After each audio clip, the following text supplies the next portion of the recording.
SSC নিয়োগ মামলায় নতুন মোড়।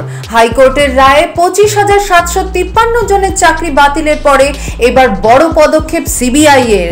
অযোগ্য প্রার্থীদের চিহ্নিত করার প্রক্রিয়া শুরু করেছে সিবিআই। আদালতের নির্দেশ ছিল অযোগ্য প্রার্থীদের চিহ্নিত করে তাদেরকে জিজ্ঞাসাবাদ করতে হবে।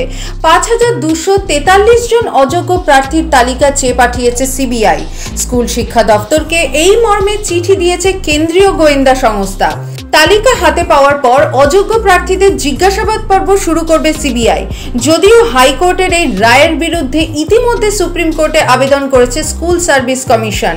পুরো প্যানেল বাতিল করলে অযোগ্য চাকরি প্রার্থীরা বঞ্চিত হবে, যা রাজ্যের স্কুল শিক্ষা ব্যবস্থার উপর বড় প্রভাব ফেলতে পারে বলে মনে করছে শিক্ষা দপ্তর। সেই কারণে হাইকোর্টের এই রায়কে কোনোভাবেই মেনে নিতে পারছে না স্কুল সার্ভিস কমিশন। গতকাল বুধবারই সুপ্রিম কোর্টে আবেদন করেছে তারা।